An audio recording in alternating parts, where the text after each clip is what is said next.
हरे कृष्णा। आप सभी का दिन शुभ और मंगलमय हो। आज दिनांक है 1 दिसंबर रविवार और आज मार्गशीर्ष मास की प्रतिपदा तिथि है और आज अमावस्या तिथि सुबह 11:51 तक रहेगी। इसके बाद में प्रतिपदा तिथि प्रारंभ हो जाएगी जो कि 2 दिसंबर सोमवार को दोपहर 12:43 तक रहेगी। अब सुनिए मार्गशीर्ष मास महात्म्य का 16वां अध्याय। इससे पहले के अध्याय में आपने जाना था कि किस प्रकार गर्ग मुनि ने नंद जी के यहाँ पधार कर उन्हें श्री कृष्ण के जन्म का वृतांत सुनाया था। उन्होंने नंद बाबा को वो सारी बातें बता दी जो कि भगवान श्री कृष्ण भविष्य में करने वाले थे। अब गर्ग मुनि आगे बताते हुए कहते हैं कि हे नंद सुनो, माघ शुक्ल चतुर्दशी की शुभ बेला में इन बालकों का संस्कार करो। उस दिन गुरुवार है, रेवती नक्षत्र है, चंद्र और तारा शुद्ध हैं, मीन के चंद्रमा है, उस पर लग्नेश की पूर्ण दृष्टि है, उत्तम वणिज नामक करण है और मनोहर शुभ योग भी है। वो दिन परम दुर्लभ है, उसमें सभी उत्कृष्ट और उपयोगी योगों का उदय हुआ है। इसलिए पंडितों के साथ विचार करके उसी दिन प्रसन्नता पूर्वक संस्कार कर्म का संपादन करो। ऐसा कहकर गर्ग मुनि बाहर आकर बैठ गए। नंद और यशोदा जी को बड़ा हर्ष हुआ और वे संस्कार कर्म के लिए तैयारियां करने लगे। इसी समय गर्ग जी को देखने के लिए गोप गोपियां और बालक बालिकाएं नंद भवन में आ गईं। उन्होंने देखा मुनि श्रेष्ठ गर्ग मध्याह्न काल के सूर्य की तरह प्रकाशित हो रहे हैं। शिष्य समूहों से घिरे हुए ब्रह्म तेज से उद्भासित हो रहे हैं और प्रश्न पूछने वाले किसी सिद्ध पुरुष को वे बड़ी प्रसन्नता से गहन रहस्य समझा रहे हैं। नंद भवन की एक एक सामग्री को मुस्कुराकर देख रहे हैं और योग मुद्रा धारण किए हुए स्वर्ण सिंहासन पर बैठे हैं। ज्ञानमयी दृष्टि से भूत वर्तमान और भविष्य को भी देख रहे हैं। वे मंत्र के प्रभाव से अपने हृदय में परमात्मा के जिस सिद्ध स्वरूप को देखते हैं उसी को मुस्कुराते हुए शिशु के रूप में बाहर यशोदा जी की गोद में भी देख रहे हैं। महेश्वर के बताए हुए ध्यान के अनुसार जिस रूप का उन्हें साक्षात्कार हुआ था उसी पूर्णकाम परमात्म स्वरूप का अत्यंत प्रीतिपूर्वक दर्शन करके नेत्रों से आंसू बहाते हुए वे पुलकित शरीर और मन से भक्ति के सागर में डूबे हुए दिखाई देते थे। योगचर्या के अनुसार मन ही मन भगवान की पूजा और प्रणाम किया करते थे। गोप गोपियों ने मस्तक झुकाकर उन्हें प्रणाम किया और गर्ग जी ने भी उन सबको आशीर्वाद दिया। फिर मुनि अपने आसन पर विराजमान हुए और वे आए हुए स्त्री पुरुष भी अपने अपने घर को चले गए। नंद जी ने बड़े ही प्रसन्न होकर निकटवर्ती और दूरवर्ती सभी बंधुजनों के पास शीघ्र ही मंगल पत्रिका भिजवा दी। इसके बाद उन्होंने दूध, दही, घी, गुड़, तेल, शहद, माखन, चीनी के शरबत से भरी हुई बहुत सी नहरें लीला पूर्वक तैयार कराईं। इसके बाद उन्होंने अगहनी के चावलों से ऊंचे ऊंचे पर्वतों के ढेर लगवाए। चिवरों के 100 पर्वत, नमक के 7, शक्कर के 7, लड्डुओं के 7 और पके फलों के 16 पर्वत खड़े करा दिए। जौ, गेहूं के आटे के पके हुए लड्डू, पिंड, मोदक और स्वास्तिक मिष्ठान विशेष, इन सब के भी बहुत सारे पर्वत खड़े करवा दिए। अब जरा एक नजर नंद जी की तैयारियों पर भी डाल लीजिए जो अपने बालक के संस्कार से पहले उन्होंने कराए थे। उन्होंने बहुत सारे सुवासित जल के चौड़े चौड़े कुंड भी भरवाए जिनमें चंदन, अगरू और केसर मिलाए गए थे।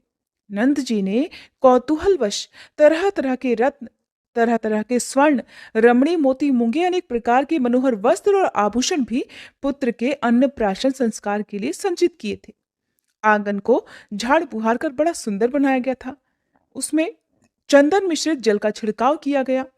केले के खंभे, आम के नए पल्लवों की बंधनवारों और महीन वस्त्रों से उस आंगन को कौतुक पूर्वक सब ओर से घेर दिया। यथास्थान मंगल कलश स्थापित किए गए। उन्हें फलों और पल्लवों से सजाया गया। सुंदर पुष्पहारों और मनोहर वस्त्रों की राशियों से नंद भवन के आंगन को सजाया गया था। ठीक उसी समय संदेशवाहक ने बड़ी प्रसन्नता से आकर नंद जी से कहा, प्रभु, आपके भाई बंधु गोपराज और गोपगण पधारे हैं। उनमें से तो कुछ लोग घोड़ों पर चढ़कर आए हैं, कुछ हाथियों पर सवार हैं और न जाने कितने ही रथों पर सवार होकर शीघ्रता पूर्वक पधार रहे हैं। रत्नमय अलंकारों से विभूषित कितने ही राजपुत्रों का भी यहाँ शुभागमन हो गया है। पत्नी और सेवकों सहित गिरि भानु जी भी पधारे हैं। उनके साथ 4-4 लाख रथ और हाथी हैं। घोड़े और शिविकाओं की संख्या 1-1 करोड़ है। ऋषिन्द्र, मुनीन्द्र, विद्वान, ब्राह्मण, बंदीजन और भिक्षुकों के समूह भी निकट आ गए हैं। गोप और गोपियों की गणना करने में तो भला कौन समर्थ हो सकता है। नंद जी, आप क्यों ना स्वयं बाहर चलकर देखें। आंगन में खड़े हुए दूत ने जब ऐसी बात नंद जी से कही, तब उसे सुनकर ब्रजराज नंद जी स्वयं ही उन समागत अतिथियों के पास आए। उन सबको साथ लेकर उन्होंने आंगन में बिठाया और तत्काल ही उनका पूजन किया। ऋषि आदि के समुदाय को उन्होंने धरती पर माथा टेक कर प्रणाम किया। फिर एकाग्र चित्त होकर उन सब के लिए पाद्य आदि समर्पित किए। उस समय नंद गोकुल तरह तरह की वस्तुओं और गोप बंधुओं से भर गया था। वहां कोई किसी के शब्द को नहीं सुन सकता था। साक्षात कुबेर ने श्री कृष्ण की प्रसन्नता के लिए वहां 3 मुहूर्त तक सोने की वर्षा करके गोकुल को सोने से भी भर दिया। नंद जी की ये संपत्ति देखकर उनके भाई बंधु लज्जा से नतमस्तक हो गए। उन्होंने अपने कौतूहल को छिपा लिया। नंद जी ने नित्य कर्म करके पवित्र होकर 2 धुले वस्त्र धारण किए। चंदन, अगरू, कस्तूरी और केसर से अपने मस्तक आदि अंगों में तिलक किया। इसके बाद गर्ग जी और मुनीश्वरों की आज्ञा लेकर ब्रजेश्वर नंद दोनों पैर धोकर सोने के मनोहर पीढ़े पर बैठ गए। उन्होंने श्री हरि का स्मरण करके आचमन किया। फिर ब्राह्मणों से स्वस्ति वाचन कराकर वेदोक्त कर्म का संपादन करने के बाद बालक को भोजन कराया। आनंद मगन हुए नंद जी ने मुनिवर गर्ग के कहे अनुसार शुभ बेला में बालक का मंगलमय नाम रखा कृष्ण। इस प्रकार जगदीश्वर को घी मिला हुआ भोजन कराकर उनका नामकरण करने के बाद नंद राय जी ने बाजे बजवाए और मंगलगान करवाए। फिर उन्होंने ब्राह्मणों को बड़ी ही प्रसन्नता से नाना प्रकार के स्वर्ण, तरह तरह के धन, भक्ष्य पदार्थ और वस्त्र दिए। बंदीजनों और भिक्षुकों को इतनी अधिक मात्रा में उन्होंने सोना बांटा कि सोने के भार से आक्रांत होने के कारण वे सब के सब चल भी नहीं पा रहे थे। ब्राह्मणों, बंधुजनों और खासकर भिक्षुकों को भी उन्होंने पूर्णतया मनोहर मिष्ठान्न का भोजन कराया। उस समय नंद गोकुल में बड़े जोर जोर से निरंतर यही शब्द सुनाई देता था कि दो और दो, खाओ खाओ। परिपूर्ण रत्न, वस्त्र, आभूषण, मूंगे, स्वर्ण, मणिसार और विश्वकर्मा जी के बनाए हुए मनोहर स्वर्ण पात्र वहां ब्राह्मणों को बांटे गए। ब्रजराज नंद ने गर्ग जी के पास जाकर विनय पूर्वक अपनी इच्छा प्रकट की और नम्रता पूर्वक उनके शिष्यों को और बचे हुए शेष द्विजों को स्वर्ण के अनेक भार पूर्ण मात्रा में प्रदान कर दिए। श्री नारायण जी कहते हैं, हे नारद, श्री कृष्ण को गोद में लेकर गर्ग जी एकांत स्थान में गए और बड़ी भक्ति और प्रसन्नता से उन परमेश्वर को प्रणाम करके उनकी स्तुति करने लगे। उस समय उनके नेत्रों से आंसू बह रहे थे, शरीर में रोमांच हो आया था, मस्तक भक्ति भाव से झुक गया था और श्री कृष्ण चरणार विंदों में दोनों हाथ जोड़कर वे इस प्रकार बोल रहे थे, हे श्री कृष्ण, हे जगन्नाथ, हे भक्त भय भंजन, आप मुझ पर प्रसन्न होइए। हे परमेश्वर, मुझे अपने चरण कमलों की दास्य भक्ति दीजिए। भक्तों को अभय देने वाले हे गोविंद, आपके पिताजी ने तो मुझे बहुत धन दिया है, किंतु उस धन से भला मेरा क्या प्रयोजन है। आप मुझे अपनी अविचल भक्ति प्रदान कर दीजिए। प्रभु, अणिमादि सिद्धियों में, योग साधनों में, अनेक प्रकार की मुक्तियों में, ज्ञान तत्व में मेरी तनिक भी रुचि नहीं है। इंद्रपद, मनुपद या फिर चिरकाल तक स्वर्गलोक रूपी फल के लिए भी मेरे मन में कोई इच्छा नहीं है। मैं तो बस आपके चरणों की सेवा छोड़कर और कुछ नहीं चाहता। सालों की सारिष्टि, सारूप्य, सामीप्य और एकत्व, ये 5 प्रकार की मुक्तियां सभी को अभीष्ट होती हैं। सभी इन 5 प्रकार की मुक्तियां चाहते हैं, परंतु हे परमात्मा, मैं आपके चरणों की सेवा छोड़कर इनमें से किसी को भी ग्रहण नहीं करना चाहता। मैं गोलोक में या फिर पाताल में निवास करूं, ऐसा भी मेरा मनोरथ नहीं है, परंतु मुझे आपके चरणार बिंदु का निरंतर चिंतन होता रहे, बस मेरी यही इच्छा है। कितने ही जन्मों के पुण्य के फल का उदय हुआ, जिससे भगवान शंकर के मुख से मुझे आपके मंत्र का उपदेश प्राप्त हुआ। उस मंत्र को पाकर मैं तो सर्वज्ञ और समदर्शी हो गया हूं। प्रभु, सर्वत्र मेरी अबाध गति है। हे कृपा सिंधु, हे दीन बंधु, मुझ पर कृपा कीजिए। मुझे अभय देकर अपने चरण कमलों में रख लीजिए। फिर भला मृत्यु मेरा क्या कर सकेगी? आपके चरणारविंदों की सेवा से ही भगवान शंकर, सबके ईश्वर, मृत्युंजय, जगत का अंत करने वाले और योगियों के गुरु हुए हैं। हे ब्राह्मण, जिनके एक दिन में 14 इंद्रों का पतन होता है, वे जगत विधाता ब्रह्मा जी आपके चरण कमलों की सेवा से ही उस पद पर प्रतिष्ठित हुए हैं। आपके चरणों की सेवा करके ही धर्मदेव समस्त कर्मों के साक्षी हुए हैं। सो दुर्जय काल को जीतकर सबके पालक और फलदाता हुए हैं। जो संपूर्ण संपदाओं की सृष्टि करने वाली तथा देवियों में परात्परा है, वे लक्ष्मी देवी अपने केश कलापों से आपके चरणों का मार्जन करती हैं। जो सबकी बीज रूपा है, वे शक्ति रूपिणी प्रकृति आपके चरण कमलों का चिंतन करते करते उन्हीं में लीन हो जाती है। प्रभु, आपकी अंशभूता और आपके ही तुल्य तेजस्विनी राधा जी आपके वक्ष स्थल में स्थान पाकर भी आपके चरणों की सेवा करती है, फिर दूसरे की तो बात ही क्या है। हे प्रभु, जैसे शिव आदि देवता और लक्ष्मी जी आदि देवियां आपसे सनात हैं, उसी तरह मुझे भी सनात कर दीजिए, क्योंकि ईश्वर की सब पर समान कृपा होती है। नाथ, मैं घर को नहीं जाऊंगा, आपका दिया हुआ ये धन भी नहीं लूंगा, बस मुझ अनुरागी सेवक को अपने चरण कमलों की सेवा में रख लीजिए। इस प्रकार स्तुति करके गर्ग जी नेत्रों से आंसू बहाते हुए श्री कृष्ण के चरणों में गिर पड़े और जोर जोर से रोने लगे। उस समय भक्ति के उद्वेग से उनके शरीर में भारी रोमांच हुआ था। गर्ग जी की बात सुनकर भक्त वत्सल श्री कृष्ण हंस पड़े और बोले, मुझ में तुम्हारी अविचल भक्ति रहे। जो मनुष्य गर्ग जी द्वारा किए गए इस स्तोत्र का तीनों संध्याओं के समय पाठ करता है, वह श्री हरि की सुदृढ़ भक्ति, दास्य भाव और उनकी स्मृति का सौभाग्य तो अवश्य ही प्राप्त कर लेता है।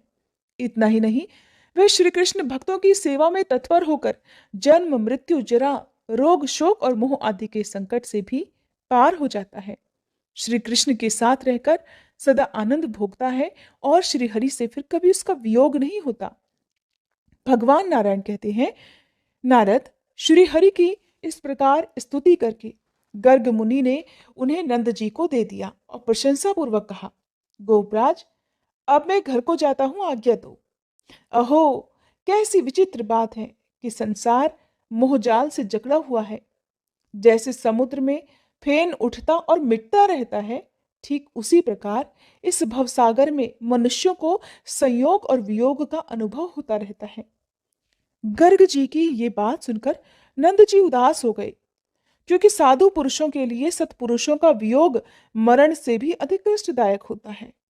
संपूर्ण शिष्यों से घिरे हुए मुनिवर गर्ग जब जाने को तैयार हुए, तब रोते हुए नंद आदि सभी गोप गोपियों ने अत्यंत प्रीतिपूर्वक, अत्यंत विनीत भाव से उन्हें प्रणाम किया। उन सबको आशीर्वाद देकर मुनि श्रेष्ठ गर्ग जी सानंद मथुरा को पधार गए। ऋषि मुनि और प्रिय बंधुवर्ग सभी धन से संपन्न होकर अपने अपने घर को चले गए।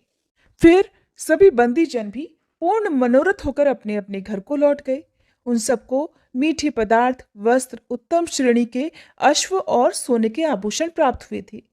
गले तक भरपेट भोजन करके तृप्त हुए भिक्षुगण बड़ी प्रसन्नता के साथ अपने घर को लौट गए। वे स्वर्ण और वस्त्रों के भारी भार से थककर चलने में भी असमर्थ हो गए थे। कोई धीरे धीरे चलते, कोई विश्राम करने के लिए धरती पर ही सो जाते और कुछ लोग तो मार्ग में उठते बैठते जाया करते। कोई वहां सानंद हंसते हुए टिक जाते थे। कपर्दकों और अन्य वस्तुओं के जो बहुत से शेष भाग बच गए थे, उन्हें कुछ लोग ले लेते थे। कुछ लोग खड़े होकर दूसरों को वे वस्तुएं दिखाते थे। कुछ लोग नृत्य करते थे और कितने ही लोग वहां गीत गाते थे। कोई नाना प्रकार की प्राचीन गाथाएं कहते थे। राजा मरुत, श्वेत, सगर, मांधाता, उत्तानपाद, नहुष और नल आदि की जो कथाएं हैं, उन्हें सुनाते थे। श्री राम के अश्वमेध यज्ञ की और राजा रंतिदेव के दान कर्म की भी गाथाएं गाते थे। कोई ठहर ठहर कर, कोई सो सोकर यात्रा करते थे। इस प्रकार सभी लोग प्रसन्नता पूर्वक अपने अपने घरों को चले गए। हर्ष से भरे हुए नंद जी और यशोदा जी दोनों दंपत्ति अपने बालक कृष्ण को गोद में लेकर कुबेर भवन के समान रमणीय अपने भव्य भवन में रहने लगे। इस प्रकार अब वे दोनों बालक शुक्ल पक्ष के चंद्रमा की तरह घर में बढ़ने लगे। अब वे गौओं की पूंछ और दीवाल पकड़कर खड़े होने लगे। थोड़ा थोड़ा उन्होंने चलना सीख लिया था। हर दिन आधा शब्द या चौथाई शब्द बोल पाते थे। मुने आंगन में चलते हुए वे दोनों भाई अब माता पिता की खुशियां बढ़ाने लगे। कोई भी नन्हा बालक जब पहली बार तुतला कर कोई शब्द बोलता है, शब्द बोलना सीखता है, या फिर पहली बार अपने नन्हे नन्हे कदम बढ़ाना सीखता है, खड़ा होना चलना सीखता है, तो उसके माता पिता को जो खुशी होती होगी, वही खुशी, वही अपार प्रसन्नता नंद जी और यशोदा जी को भी हो रही थी। अब नन्हे श्री कृष्ण दो एक पग चलने में समर्थ हो गए। डगमगाते हुए वो धीरे धीरे चलने की कोशिश करते। घर में और आंगन में अब वे घुटनों के बल चलने फिरने लगे। संकर्षण की अवस्था बालक श्री कृष्ण से 1 साल अधिक थी। वे दोनों भाई अपने माता पिता का आनंद वर्धन करते हुए अर्थात उनकी खुशियां बढ़ाते हुए दिनों दिन बड़े होने लगे। माया से शिशु रूपधारी वे दोनों बालक गोकुल में विचरते हुए अच्छी तरह चलने में भी समर्थ हो गए। अब वे साफ साफ शब्द भी बोल लेते थे। मुने गर्ग जी मथुरा में वसुदेव जी के घर गए। उन्होंने पुरोहित जी को प्रणाम किया और अपने दोनों पुत्रों का कुशल समाचार पूछा। गर्ग जी ने उनका कुशल मंगल सुनाया और नामकरण संस्कार के उस भारी और महान उत्सव की भी चर्चा की। वह सब सुनने मात्र से वसुदेव जी आनंद के आंसुओं में डूब गए। देवकी जी भी बड़े प्रेम से बार बार अपने बच्चों का समाचार पूछने लगती। वे आनंद के आंसू बहाती हुई बार बार कभी जोर से तो कभी धीरे धीरे रोने लगती। गर्ग जी उन दोनों दंपत्ति को आशीर्वाद देकर सानंद अपने घर को चले गए। इधर देवकी जी और वसुदेव जी भी अपने घर में निवास करने लगे। नारद, जिस कल्प में ये कथा घटित हुई थी, उस समय तुम 50 कामिनियों के पति गंधर्वराज उपबरहण के नाम से प्रसिद्ध थे। वे सब सुंदरियां तुम्हें प्राणों से बढ़कर प्रिय मानती थी और तुम श्रृंगार में निपुण नवयुवक थे। तदंतर ब्रह्मा जी के श्राप से एक ब्राह्मण की दासी के पुत्र हो गए। उसके बाद वैष्णवों की जूठन खाने से अब तुम ब्रह्मा जी के पुत्र हुए हो। श्रीहरि की सेवा से सर्वदर्शी और सर्वज्ञ भी हो गए हो और पूर्व जन्म की सभी बातों को याद रखने में भी समर्थ हो। श्री कृष्ण का ये चरित्र उनके नामकरण और अन्नप्राशन आदि का वृत्तांत कहा गया। ये जन्म, मृत्यु और जरा का नाश करने वाला है। आप उनकी अन्य लीलाएं भी बता रहा हूं, वो भी ध्यानपूर्वक सुनो। इसके बाद नारायण मुनि ने देवर्षि नारद से जिन लीलाओं का वर्णन किया, उन सभी का विस्तार पूर्वक वर्णन आप सभी अगले अध्याय में सुनना मत भूलिएगा। अब सुनिए श्री कृष्ण चालीसा पाठ। बंशी शोभित कर मधुर नील जलद तन श्याम, अरुण अधर जनु बिंबा फल नयन कमल अभिराम, पूर्ण इंद्र अरविंद मुख पीतांबर शुभ साज, जय मन मोहन मदन छवि कृष्ण चंद्र महाराज, जय यदुनंदन जय जगवंदन, जय वसुदेव देवकी नंदन, जय यशोदासुत नंद दुलारे, जय प्रभु भक्तन के धृग तारे, जय नट नागर नाग नथैया, कृष्ण कन्हैया धेनु चरैया, पुनि नख पर प्रभु गिरवर धारो, आओ दीनन कष्ट निवारो, वंशी मधुर अधर धरि तेरी, होवे पूर्ण मनोरथ मेरो, आओ हरि पुनि माखन चाखो, आज लाज भारत की राखो, गोल कपोल चिबुक अरुणारे, मृदु मुस्कान मोहिनी डारे, रंजित राजीव नयन विशाला, मोर मुकुट वैजंती माला, कुंडल श्रवण पीत पट आछे, कटी किंकणिका छन काछे, नील जलज सुंदर तन सोहे, छवि लखि सुर नर मुनि मन मोहे, मस्तक तिलक अलक घुंघराले, आओ कृष्ण बांसुरी वाले, करी पय पान पूत नहीं तार्यो, अका बका कागा सुर मार्यो, मधुवन जलत अग्नि जब ज्वाला, भय शीतल लखि तहि नंद लाला, सुरपति जब ब्रज चढ़ियो रिसाई, मसूर धार वारी वर्षाई, लगत लगत ब्रज चहन बहायो, गोवर्धन नखधारी बचायो। लखी यशोदा मन भ्रम अधिकाई, मुख मह 14 भुवन दिखाई। दुष्ट कंस अति उधम मचायो, कोटि कमल जब फूल मंगायो। नाथी काल यही तब तुम लीन्हे, चरण चिन्ह दे निर्भय कीन्हे। करी गोपिन संग रास विलासा, सबकी पूरन करी अभिलाषा। केतिक महा असुर संग हार्यो, कंस ही केस पकड़ दे मार्यो। मात पिता की बंदी छुड़ाई, उगर सेन कह राज दिलाई। मही से मृतक 6 सुत लायो, मातु देव की शोक मिटायो। भौमासुर मुर दैत्य संहारो, लाए 6 सहस कुमारो। दे भी नहीं तृण चीर संहारा, जरा सिंधु राक्षस कह मारा। असुर बकासुर आदिक मार्यो, भक्तन के तब कष्ट निवार्यो। दीन सुदामा के दुख टार्यो, तंदुल 3 मूठ मुख डार्यो। प्रेम के साग विदुर घर मांगे, दुर्योधन के मेवा त्यागे। लखी प्रेम की महिमा भारी, ऐसे श्याम दीन हितकारी।